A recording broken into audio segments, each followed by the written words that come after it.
and welcome back to another episode of Completely Biased Opinions. Today, I have a good friend from high school. Now, I know a lot of you have heard of him, probably because he's a world famous track star who's run against Usain Bolt and Johan Blake. He also has his own YouTube channel.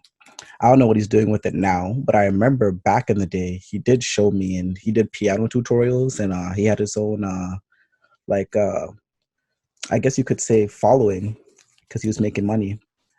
And since then, I haven't really seen him in quite a while because, high school was like 5 years ago.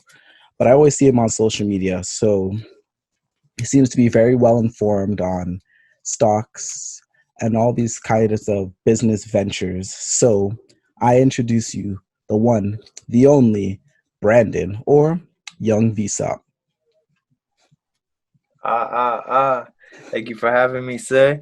It's Young Vsop, Mr. Young Verified Signs of Progress. How you doing, man? Not too bad. You know, bored from the quarantine, just playing video games and on trying to learn new skills. But other than that, you know, No, that's good, man. You gotta stay productive during these times. Gotta write down those objectives, or else you ain't achieving none, you know? exactly. It's hard sometimes because, after like 20 minutes, you get bored, but then you got to push on because in the end, especially because we don't know when this is all going to be over, you'll be thankful for it. Big ups for the introduction, man. Track is track has always been my passion. And Usain Bolt, he's a fast runner, but I'm the top jumper. So that's where you got me a little mistaken. You feel me? I'm more of like a Mike Powell, Carl Lewis, and I did triple jump and long jump back in the day in high school. So yeah, you're definitely right. Shout out to Marcy's. Big ups to all Uh, the man and the gal who were on the track squad. Top school in Mississauga for track and field and variety of sports. Right Still, right? now, I am, yeah, still they are probably. Hmm. Right now, I'm currently a fourth year student here studying business economics. I'm an aspiring business professional. I'm always looking to expand my network and build my learning opportunities. As you may have heard, I went to high school with Kevin. That's the homie. I remember we were in economics class together a while ago, Yeah.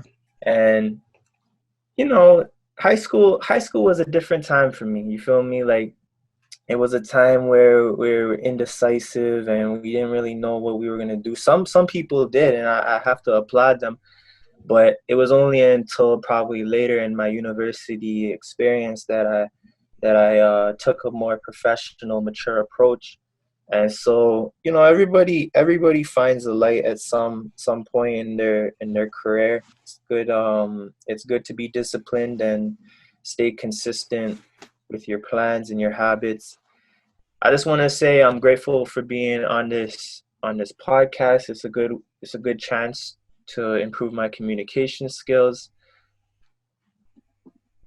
I I think. am Mhm. currently I am currently very interested in finance, and yeah, I look forward to talking more about certain concepts on this podcast. All right. So for this little section, it's going to be like the icebreaker warm up. Yesterday, I played Two Truths, One Lie. So today, I'm going to let's play 2 rounds of Would You Rather. So, Uh, all right, I got this. So, would you rather be famous for an invention or for having like a talent? No, let's say famous for a business or famous for a talent, like a singer or a rapper, or piano player. mhm. I think I think I'd be on the side of being more famous for a business. Shout out to all the people with wonderful talents, but when you're famous for a business, there's so much skills and talents that go into running a business. And in order to be successful, you have to be diversified.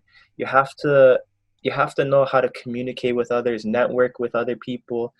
And just because I am in school for business, I think that would be my area of expertise. I am a money guy. I look always to maximize profit, and with money, you can also contribute to the community. It's always important to be humble. I have many talents, but I definitely think that sales is my passion. And if I were to be famous off of a business, like a Bill Gates or a Jeff Bezos, man, that would be amazing. Because with all that market cap, and there's so much opportunities when you get to that level. Yeah, for me, I think it'd be the same for me, business, because especially if you have a talent and you're famous, then in your spare time, when you're not running your business, you could be posting on YouTube or Instagram if you can sing or play piano. And maybe even from that, showcasing your talent, it builds another business venture or opportunity.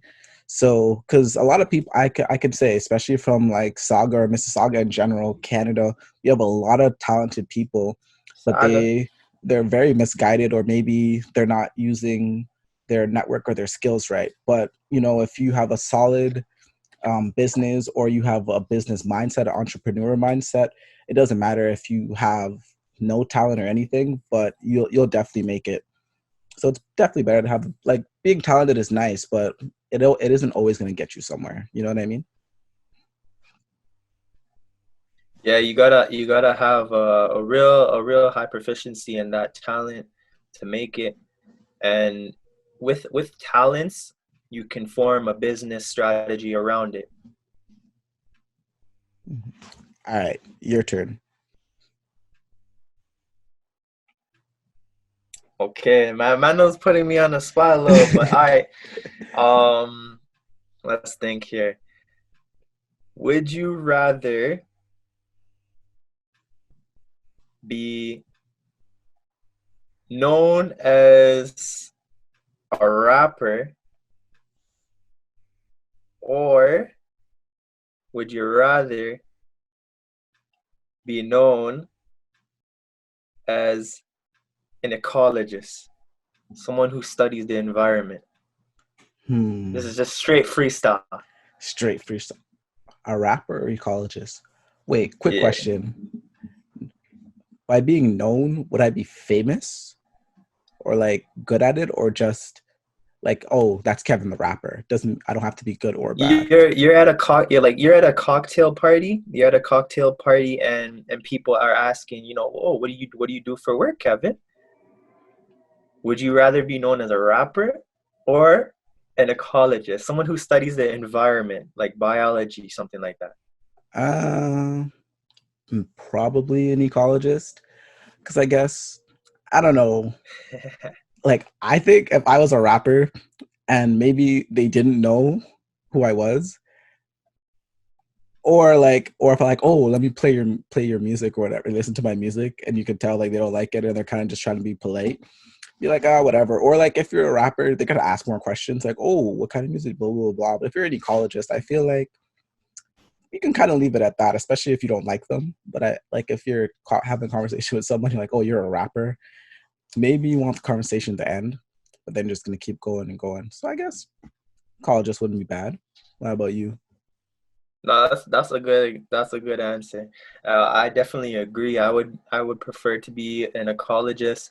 I see, rapping on in my perspective as like a side hobby. So I can be a full-time ecologist and then, rap on the side. I feel like, looking out for the environment is very important, especially in this time of global warming. And one thing that I was actually going to do for the icebreaker is inform you. I'm a fauna, let's say quote unquote fauna slash flora enthusiast. Okay, so Oh, okay. I like adventuring, going on hikes, taking, meditating in the wilderness. It's a very good thing to have, and just respecting the environment to which the animals live. And then, you know, we're so blessed to live by the Credit River. Goes back like many centuries. So a lot of history to learn about. But I would definitely be an ecologist. And rapping is definitely a skill. I see it as a way to express yourself through lyrics, put your life into your lyrics. And there's so much, skill that goes into being an artist. The flow, the choice of beat, the emotions, the vibe, everything, man. That's for sure. But yeah, that is the one nice thing growing up in Mississauga, or just maybe Ontario in general. It's nice to have like a lot of rivers or like forests and parks you can walk through, and they're Oh all yeah. relatively close, so you don't have to drive super far, like 3 hours for you to get like a nice little nature walk or just be somewhere in the environment. That's one thing I do appreciate. um how long have you been like a flora fauna enthusiast? I would say for about 3 years now. It started off with, being a bird enthusiast. I have this app. It's called iNaturalist.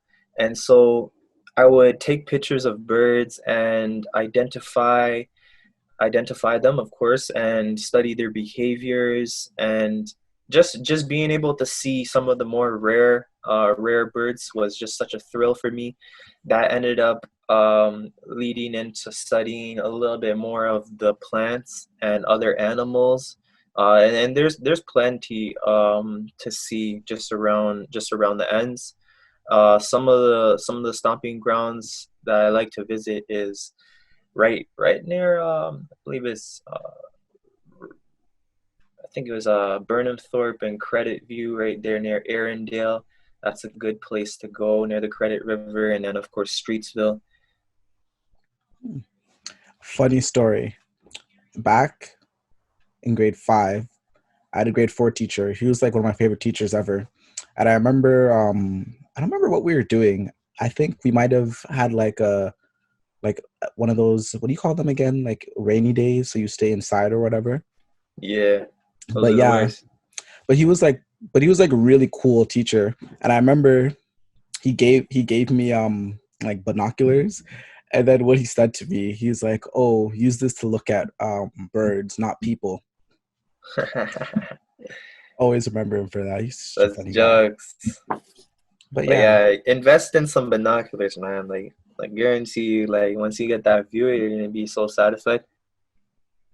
even where I live right now, like because I moved, I live right by Lake Aquitaine. So literally, if I just Oh, walk outside nice. of my building, and within 2 minutes, the lake's right there, and there's a nice little pathway that leads you to Meadowvale. But there's also a nice little walkway with like flowers and trees, and I go there sometimes in the summer and just take pictures of the ducks on the water, or like the water. How it's really nice because it's like, especially if it's like bright midday, like the sun's a nice crisp blue.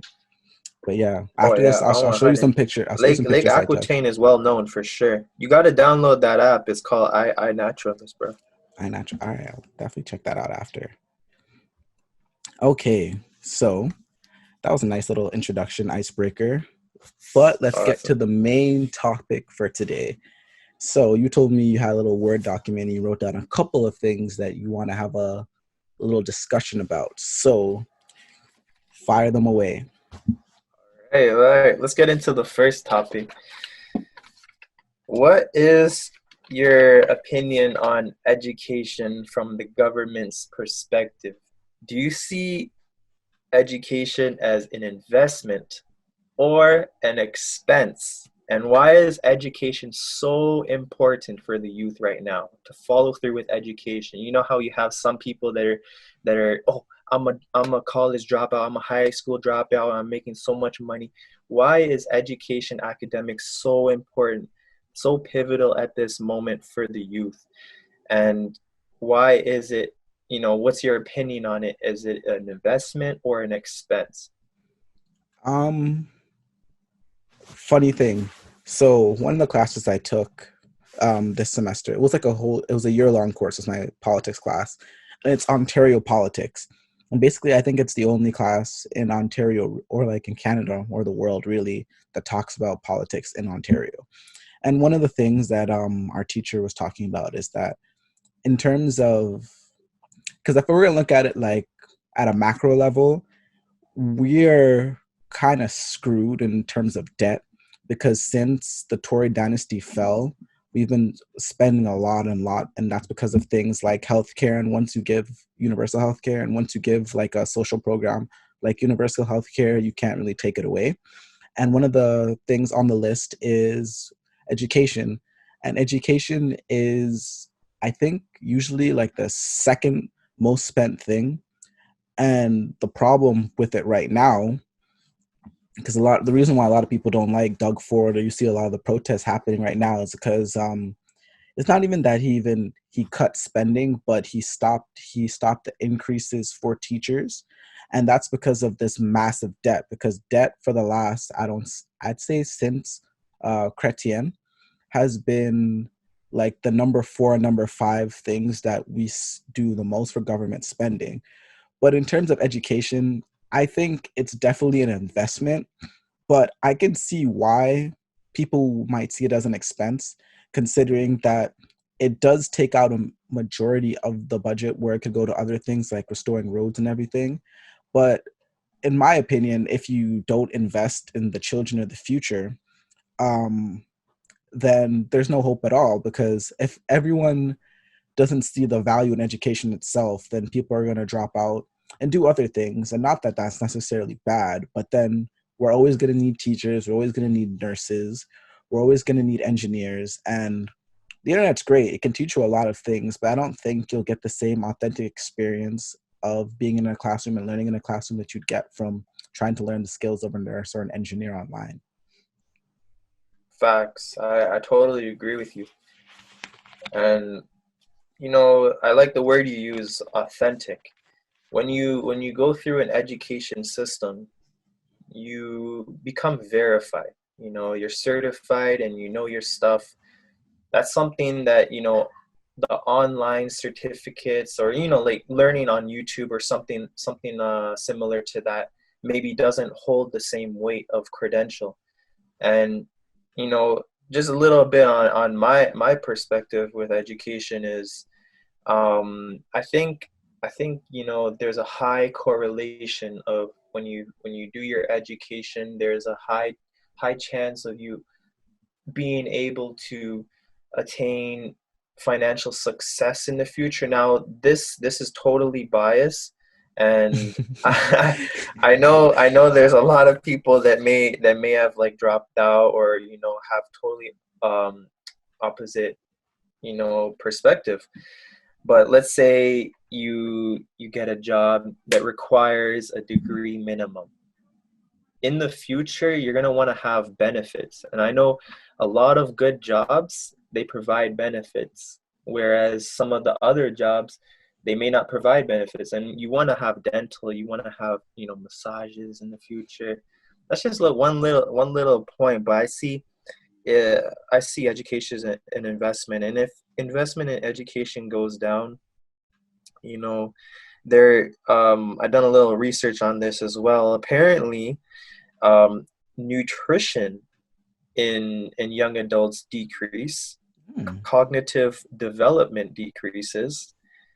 Another thing is, if you decrease the investment in education, apparently, it goes with nutrition. Health decreases, incarceration rates increase, and there's a decrease in volunteerism.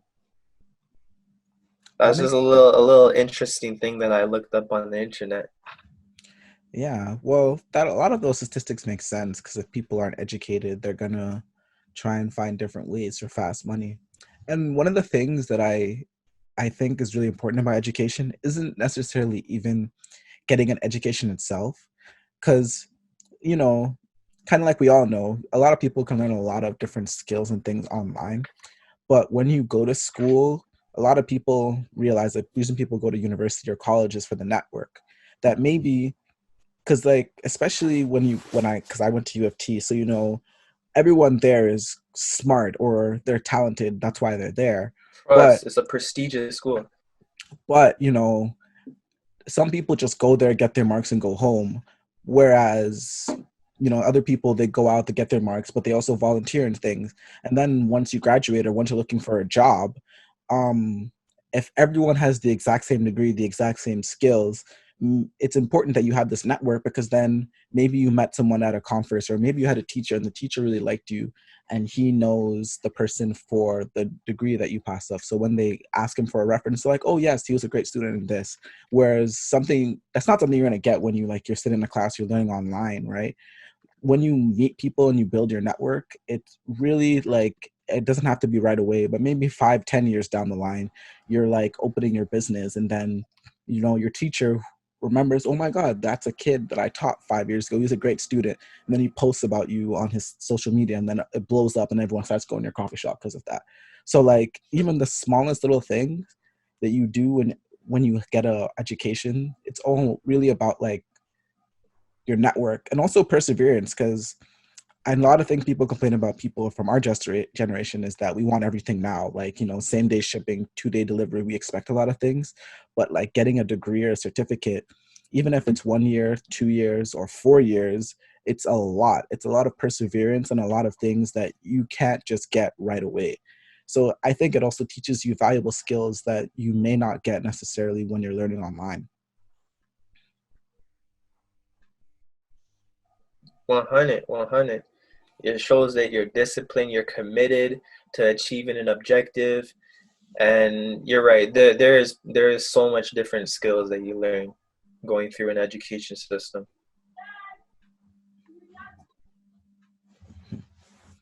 All right, your next topic.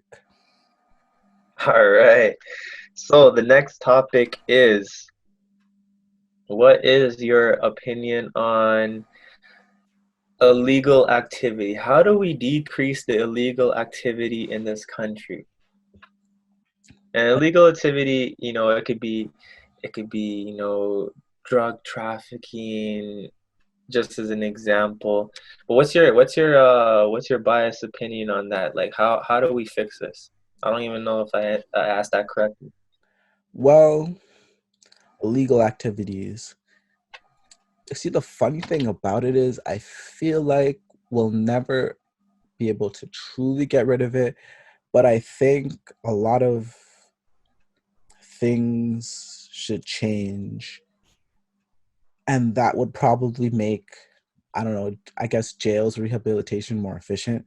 One thing for sure, I think you should just legalize all drugs, and I don't mean it in a way that everyone go crazy and start doing drugs, but I mean by making something illegal, you're creating a black market. And that's the reason why these drug lords exist, because they know that whatever they're producing or making is illegal. So then they can sell it for these ridiculously high prices. And then, and then it's dangerous because they're from cops. And that's why there's like all these guns circulating and all these problems within communities, and how, you sell it to a community that's poor who may not value education. So they try and go to drugs. So by killing and selling drugs, it just kind of perpetuates this whole cycle.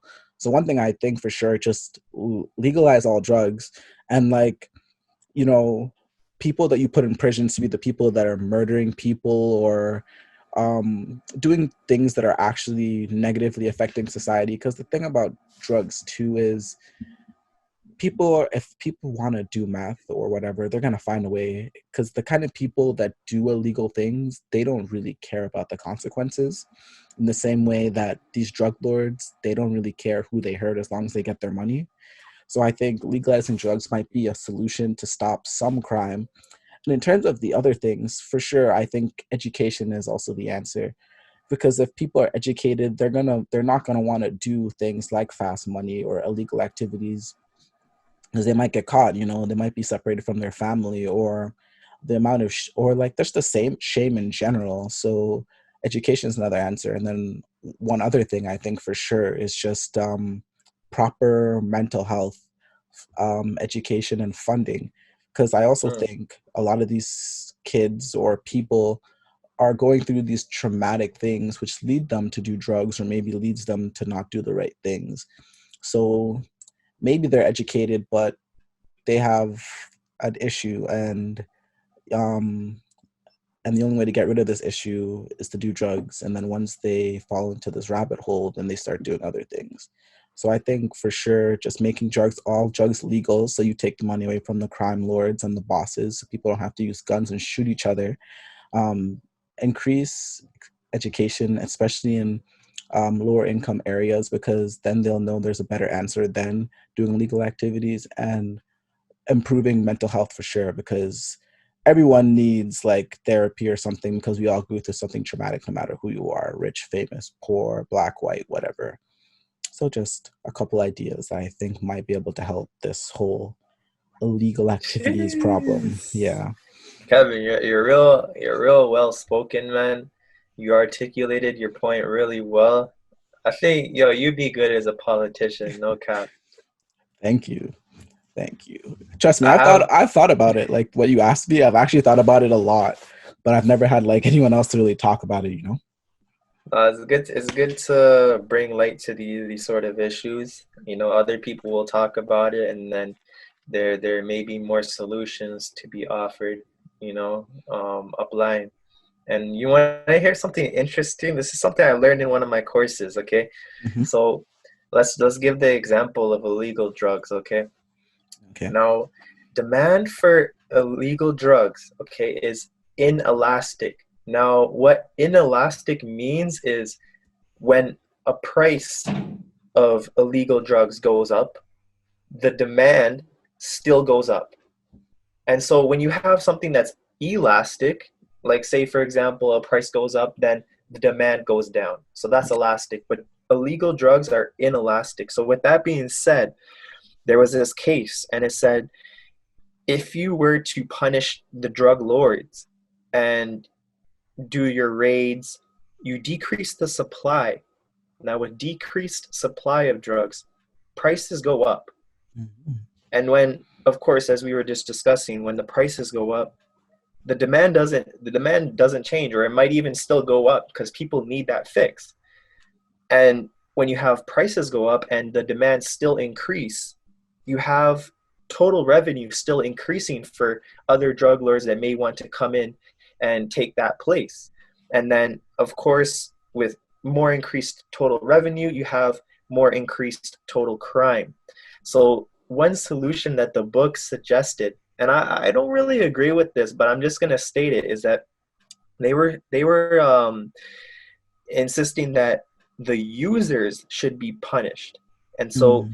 if you put the users in jail or enforce more stricter laws, then you decrease the demand.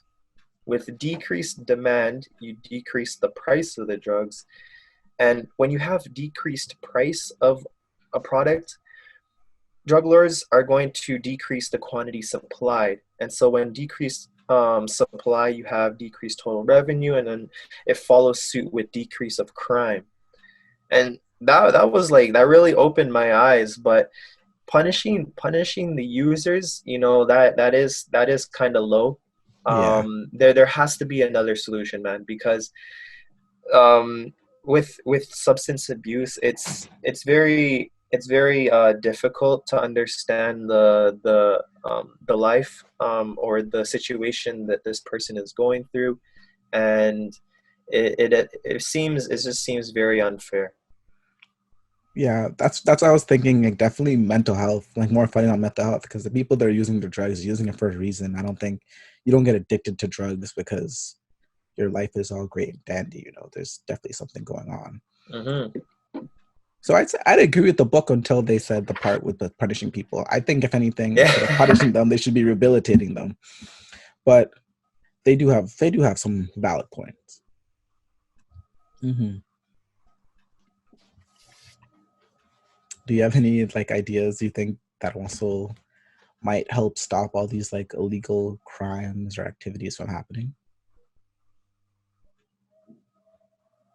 I think I agree with the points that you raised on just more awareness, education, of course, and you know, just people being more supportive of others. I feel like there's a lot of judgment in today's society, and when there's judgment present, people tend to put on this mask, saying that, oh, I'm all good, but behind the scenes they're not, and so they don't open up to others.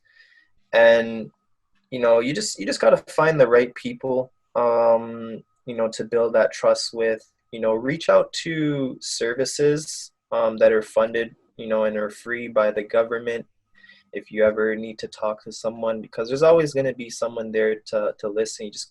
You gotta search for that source, Exactly. and really stay in touch with your family, because those are the people that are really gonna support you on 1000. So that's just a little 2 cents from me. Yeah, that's for sure. I think, punishing people is like the last thing we need to do, especially when they have a problem. I think it's definitely more the system itself than it is the people within the system. But before, things get too deep and out of the way, any other topics you'd like to discuss? Yeah. So I know we were actually we brought up this idea of government expenditure, how it's increasing very fast. And so just in terms of COVID-19, like, what do you think is the economic impact of this on our economy?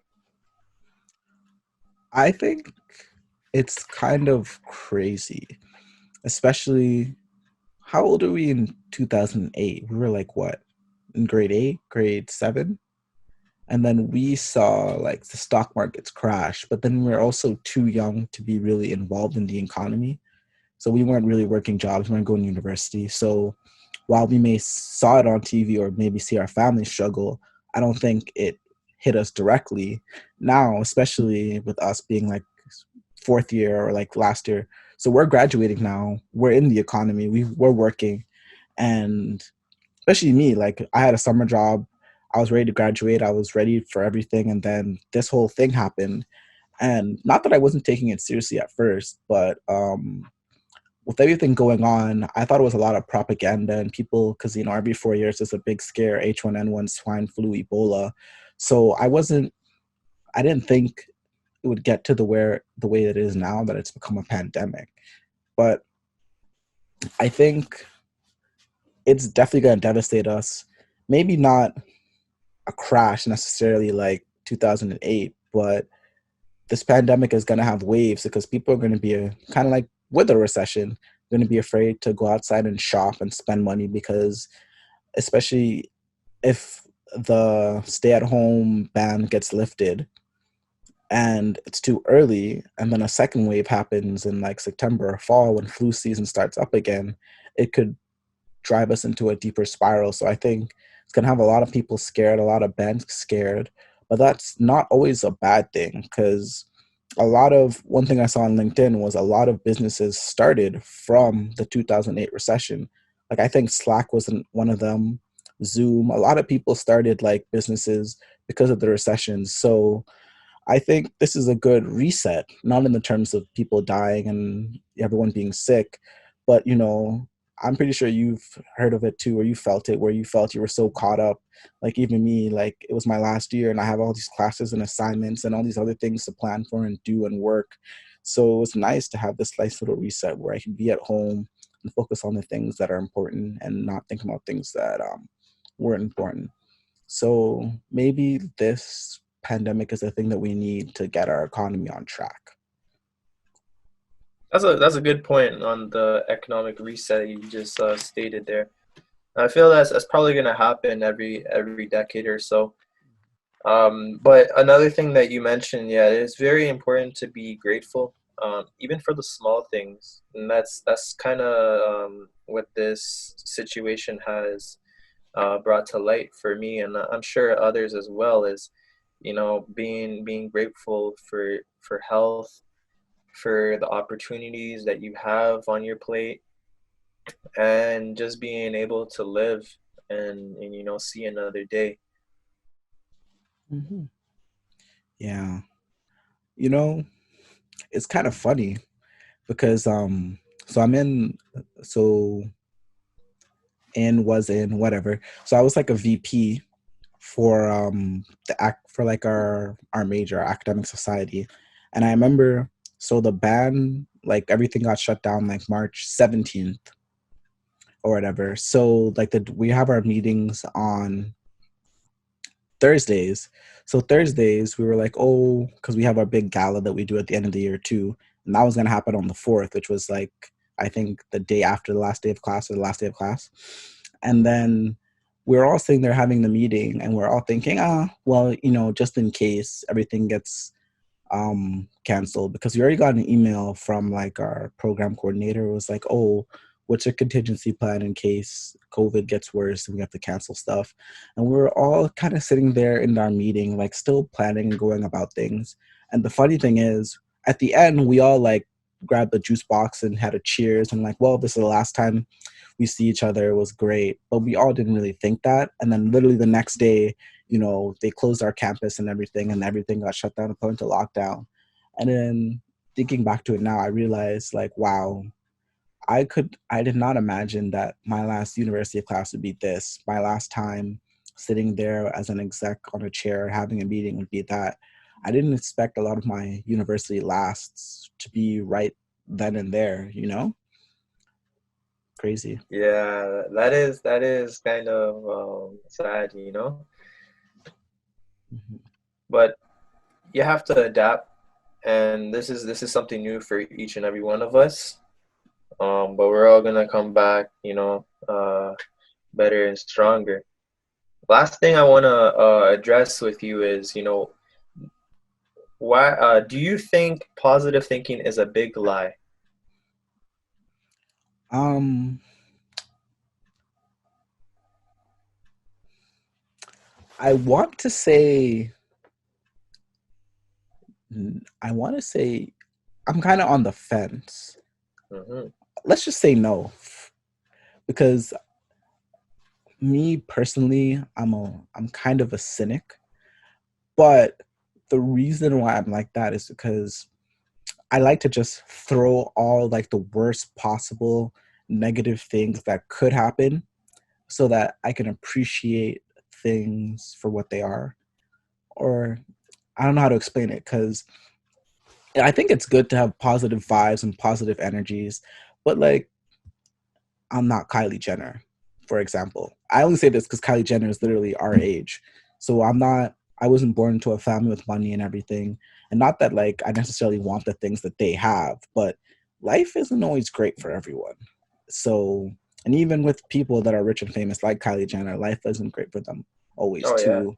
So I think it's important to be positive, but like especially one of the things I see online, people are like too on one side. They're really super, super positive or super, super negative, and I don't think that's normal either. It's nice to have a moderate balance. So while it's good to have positive thoughts and positive energy, it's also okay to be upset and mad and angry and feel a whole range of emotions at the same time. Because that's what it's like to be human. Because if we're all happy and positive all the time, then I don't think we'd be where we are at right now. I definitely agree. And that relates with the mindset. Mindset is just one-fourth of the equation to personal mastery. The other components would include heart set, where your emotions lie, you know, who are your loved ones. The next one is health set. Are you taking care of yourself? That also helps with improving your mental health. You're eating your veggies and your fruits, just eating healthy. And then lastly, the soul set, spiritualism, and everybody has their own beliefs, but I think if you these are four very broad categories. If you're able to expand on each of them, then that can really help, improve your thinking capacity, and maybe for for the long run, then you'll be able to think more positive. But mindset is definitely a motivational like driver. It helps you get you on the right path. For sure. Hmm. And there's nothing wrong with positivity, but like I guess the thing is I see it so much, you know, kind of with social media, you see way too much of one thing and it kind of just turns you off from it. Oh yeah, social media is a highlight reel, brother. Exactly. Well, that was a good talk. I definitely want to have you back to talk about more things. But Yes, in the sir. I'm grateful meantime, for the opportunity, man. yeah, in the meantime, why don't you plug your stuff so people can find you and maybe even ask you some questions themselves? Yeah, of course. So I'm on Instagram. My @ is young Vsop. You can spell it exactly as the way you see it right here. That's YUNGVSOP, no space. And once again, that stands for young. I'm young and cool. That's why I spell it YUNG. And I'm gonna show y'all verified signs of progress. That's what Vsop means. And I also have a second Instagram. It's called and Lost Boy.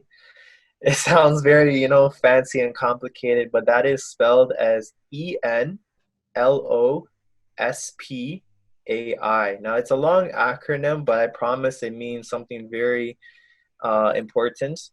And that's what I'm going to be forming my business around. I didn't want to say business, but I'd prefer to say movement. I'm trying to Okay. bring light to a world full of darkness. But in real quick, that's what it means is expanded network, learning opportunities, self progression, actualization, and introspection. And so these are just some concepts that I'm going to be diving deeper into.